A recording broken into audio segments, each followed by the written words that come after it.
bagong tabas tayo. Fresh na fresh. Kaso, masakit ang ulo ko. Masakit ang ulo ko, asin ko. Kada Sabado, masakit ang ulo ko. Hindi ko alam kung bakit. Friday kasi kahapon eh, kaya masakit ang ulo ko. So ngayong araw na to asin ko eh, bagong tabas tayo. Ngayong araw na to eh, masakit ang ulo ko. Wala tayong gagawin mga asin ko dahil nga hindi ako kumukuha ng ibon ngayon dahil sobrang dami pa. Medyo matumal ngayong tag-ulan talaga. Talagang wala ganong bumibili. Meron pa ilan-ilan lang pero halos marami pa kaya hindi mo tayo kumukuha ng ibon. Kaya wala rin tayo mapakita dun sa mga video natin na bagong ibon. Talagang medyo laylo tayo kapag ganito. Kasi matatambak sa atin na matatambak kapag kuha tayo ng kuha ng ibon tapos magkakasakit lang sila. Kaya medyo laylo ako. Ngayong araw nga na to mga siko, meron pala akong napansin dahil nga yung nanay nito, mga siko, makikita nyo dalawa na lang sila. Ayun, ito yung tatay. Yung opal natin, yan yung tatay, ito yung anak. Ngayon, yung anak nila maliit na parang blue bar, napamigay na nga natin. Tapos ngayon, yung asawa niya, kinuha na sa atin ni Joseph Santiago ng San Isidro. Bali, eto bibiyakin na natin, papahingay na natin itong lalaki. Kaso, maasin ko, nung binigay ko sa kanya, meron pala siyang itlog. May itlog na naman, napakasipag. Ayun o.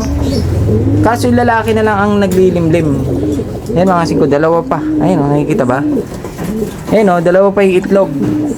Bali, nag-iwan siya ng dalawang itlog bago kuhanin ni Joseph Santiago. Isasalang na ata niya yung ibon. Siguro kukondisyon muna tapos sasalang niya.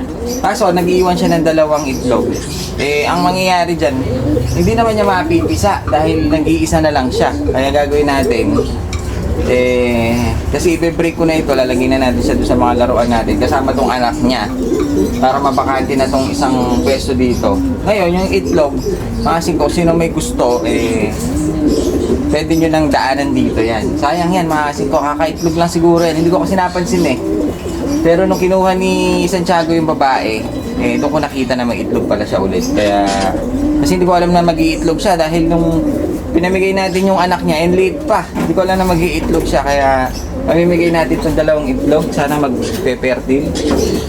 Ang anak nito mga 5 sigurado mga opal. Kasi yung napamigay natin parang blue bar, hindi siya blue bar.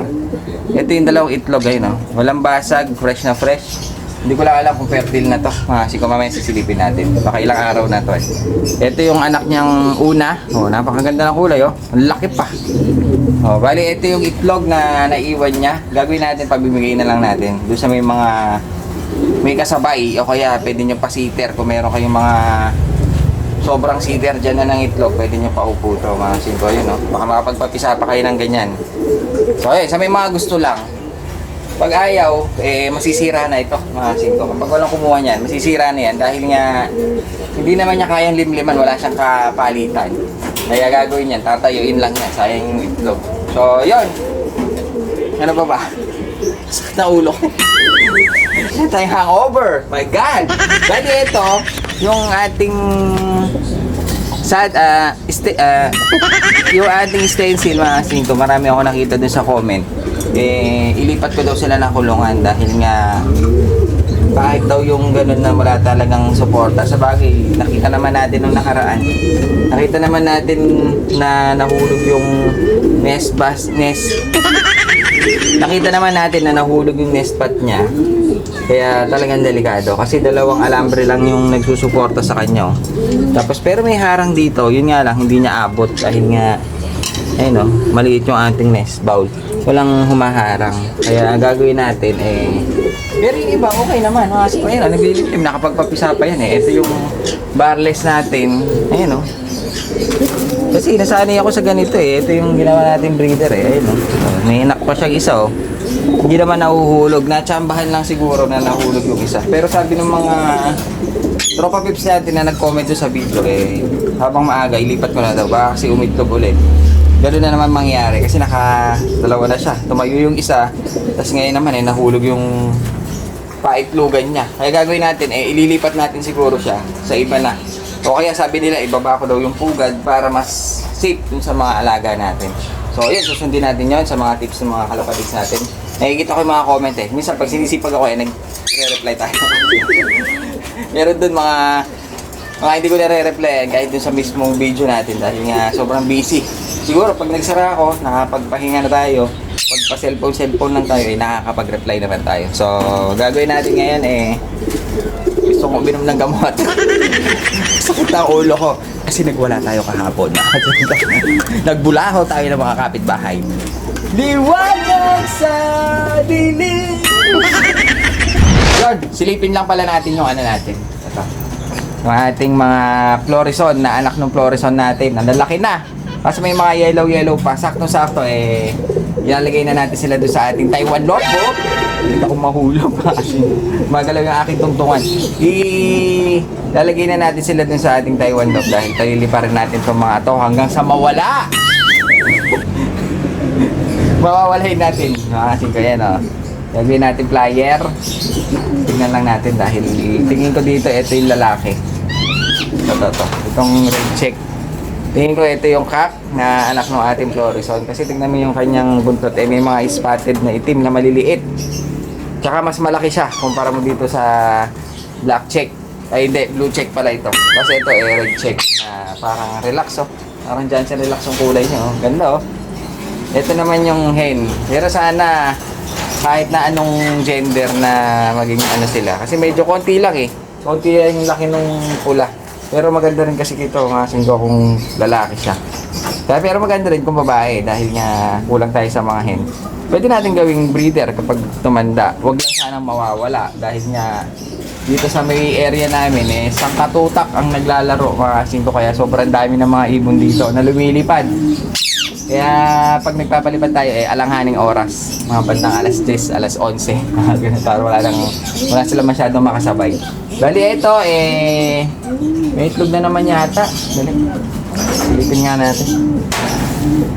Parang naglilim-lim May itlog. Pataas kasi dito kaya hindi natin nasisilip. May itlog pala itong natin ulit. Nagdire-diretso na. Last na yan. Tapos bibreak na natin. Tapos kasabay nung mga young bird na yan na Florison, gagawin din natin flyer itong natin. Kasi itong natira nating blue bar na young bird. Ay hindi siya blue bar, barless pala ito. Paliliparin natin din ito. Ayan sakto-sakto yung edad niya. Ang kinis na niya Young bird natin ng blue barless tsaka brown barless. Blue barless ang inanaki. Ngayon yung kapatid niya na sumunod blue barless na naman. Paliliparin natin to. Wawalain natin ulit kasi yung isang ganito ko, nawala. Ngayon, ito wawalain din natin ulit. Lalagyan natin sa Taiwan lock para marami-rami yung ating lumilipad. Nakakainit kasi pag ganitong tanghaling tapat, mga singko pag wala akong magawa dyan sa pwesto, talagang minsan pumupunta lang ako dito. Paupo lang tayong ganyan mga singko. Patambay-tambay.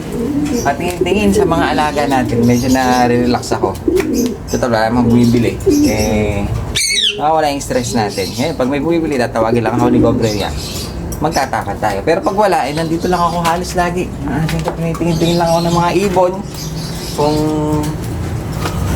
pero minsan kasi, diretso, kahit tanghali, may mga bumibili. Pero ngayong araw na to, parang matumal.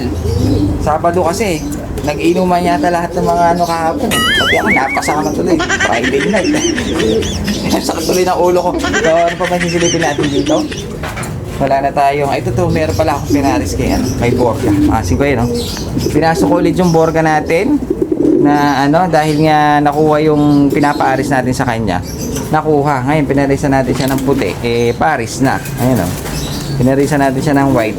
Pair na sila. Ilalabas natin ulit yan doon. Kaso, hindi muna ngayon dahil nga yung pwesto niya meron tayong pinestuhan na iba. Dahil nga pinasok natin siya. Naglabas tayo ng ibang tao dito.